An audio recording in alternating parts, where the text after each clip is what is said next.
I've been with the AFP for 27 years. Spent the first 15 years in ACT policing. Have worked in all facets of ACT policing. Started at Tuggeranong Station, Woden Station, City Station. Then I chose the sexual assault and child abuse team as an area that I wanted to go, and I spent a lot of time there. I was a young, naive girl just out of school. I mean, I'd had 2 years out of school, but you know, it was something I'd never done before. I remember the first day they made us do this 4-kilometre run in the middle of winter, and I thought, oh, you know, I got about 2 kilometres through it and went, well, you can either stop and go home or you can keep going. And I finished it, and I think I learnt a lot. I grew up a lot. You know, it was the first time I'd lived away from home. I remember my mother crying when I left home, and I only lived 20 minutes away in another suburb. There was no vacancies in the ACT, and I was very upset, so I was moved to Sydney for about 12 months. And I worked there, and then I eventually came back to the ACT and started in ACT operations. And I did a few months in ACT operations in the old embassies, where we used to guard the embassies. And then I moved to Tuggeranong Station. I was a general duties police officer at Tuggeranong Station, so you know, I had some really funny times there. I think some great times, made some great friends there. In my time in ACT policing, the biggest job that I've been involved in was a job involving, when I was in the sexual assault team, involving the first Australian to trade in child pornography.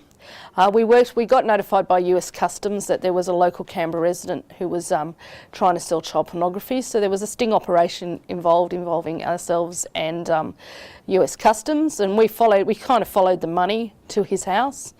He was arrested.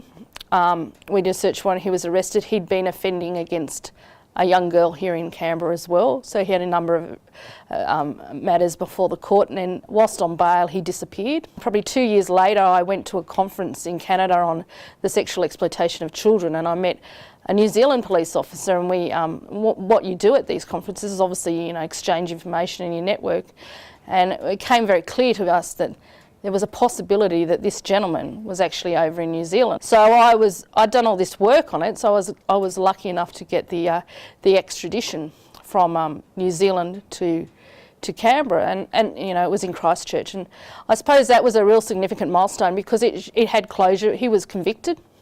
He served some time in prison, and it gave us closure to an investigation we'd set and also for the family.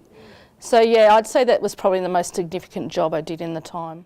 When I was a very young constable, just before I got married, I was working as the constable in Colin Winchester's office. And you know, and he used to be so supportive and so good. And I remember the day that he was murdered like it was yesterday, because I'd actually been driving his car that day, and I handed him the keys and said, you know, good night, sir.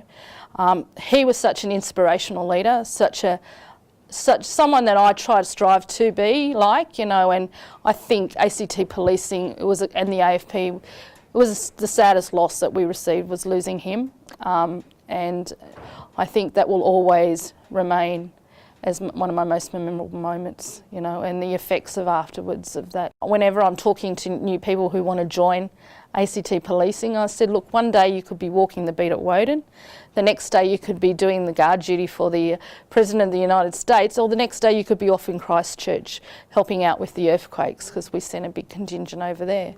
So the variety that we have to offer, as we are, you know, the nation's capital. For many years I was just a police officer, you know, who did her work and, you know, served the community. And I mean, I'm still that, but I'm now responsible for 42 constables, and I'm responsible for developing 42 young future leaders of the ACT policing. You have to manage people's expectations, and you know, they have families, and you know, they have lives, and you need to. It's a genuine juggling balance, and you also need to show them that you can go out and do the work with them when you need to. You know, I don't believe in sitting behind the desk 24 hours a day. I'll go out and get into a car with them and go out and do a job. And you know, I see that as one of the biggest challenges that I have, and it's a really good time in my life to be doing that. And I feel, you know, very privileged that I have the honour to be doing it in ACT policing, where I started my career.